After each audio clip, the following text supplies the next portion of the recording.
السلام علیکم ورحمۃ اللہ وبرکاتہ۔ امام بخاری ریسرچ اکیڈمی کے یوٹیوب چینل کو سبسکرائب کریں اور ہماری ویڈیوز کو لائک اور شیئر کرنا نہ بھولیں۔ شکریہ۔ ناظرین، جب بھی ہم اس بات کا ارادہ کرتے ہیں کہ ہم کوئی بلڈنگ تعمیر کریں یا کوئی عمارت کھڑی کریں تو سب سے پہلے ہماری ساری توجہ اس بات پر مرکوز ہوتی ہے کہ ہم اس بلڈنگ کی زیادہ سے زیادہ مضبوط بنیاد ڈالیں۔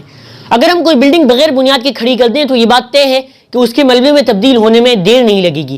اسی کے ساتھ ساتھ اگر ہم کوئی بلڈنگ بنیاد سمیت کھڑی کریں لیکن اس کی بنیادوں میں کوئی خلل یا کوئی کمی باقی رہ جائے، چاہے وہ کمی کتنی تھوڑی کیوں نہ ہو، پھر بھی وہ عمارت مضبوط نہیں سمجھی جائے گی اور ہمہ وقت کوئی حادثہ پیش آنے کا خدشہ لاحق رہے گا۔ ناظرین، یہی حال اسلام اور اللہ کی بندگی کی عمارت کا ہے۔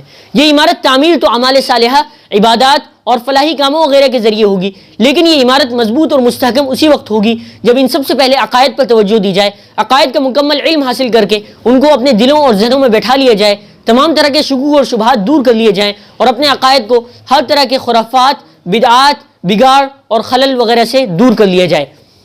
ناظرین، اگر ان سب چیزوں پر توجہ نہ دی جائے تو خدا نخواستہ کہیں ایسا نہ ہو کہ ہم خدا کے ہاں مسلمان کہلانے کے مستحق بھی نہ رہیں اور ہم جو بھی اعمال کریں وہ خدا کے ہاں بے وزن، بے وقت اور بے حیثیت ثابت ہو۔ اس لیے ہر مسلمان کو چاہیے کہ سب سے پہلے وہ عقائد کے علم اور عقائد کی اصلاح پر مکمل توجہ دے۔ افسوس کی بات ہے کہ آج مسلمانوں کا ایک بڑا طبقہ اسلام کے بنیادی عقائد کی موٹی موٹی تفصیلات سے بھی واقف نہیں ہے اور اس طرح وہ مسلمان کہلانے کا مستحق بھی نہیں ہے۔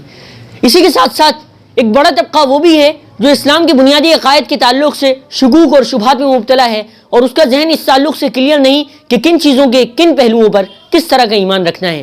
جبکہ مسلم معاشرے میں رہنے والی ایک بڑی اکثریت وہ بھی ہے جو اسلام کے بنیادی عقائد کو جانتی اور مانتی تو ہے، لیکن وہ کچھ ایسی توہم پرستیوں اور خرافات وغیرہ میں مبتلا ہے جن کی وجہ سے اسلام کے بنیادی عقائد کی ساری روح ان کے دین سے رخصت ہو چکی ہے۔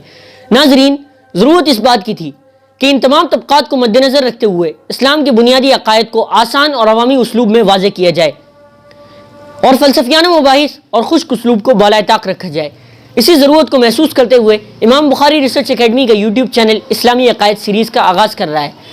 اسلامی عقائد کی سیریز کا مواد دراصل امام بخاری ریسرچ اکیڈمی سے چھپنے والے ہفت روزہ رسالہ الجمعہ کے اسلامی عقائد کے کالم سے لیا گیا ہے۔ اس کے کالم نگار مولانا محمد غزالی ندوی رحمۃ اللہ علیہ تھے۔ یہ تمام کالم اب ایک علیحدہ کتاب کی شکل میں منظر عام پر آ چکے ہیں۔ اس کتاب کو اب افادیت کے پیش نظر ویڈیو کلپس کی شکل دی جا رہی ہے۔ ناظرین، اگر آپ اسلامی عقائد کی سیریز کی ضرورت سے متفق ہیں تو ہمارے چینل کو سبسکرائب کریں، اس کے پیغام کو زیادہ سے زیادہ عام کریں اور لوگوں کو زیادہ سے زیادہ اس سے جوڑ کر تبلیغ دین کا ثواب حاصل کریں۔ شکریہ۔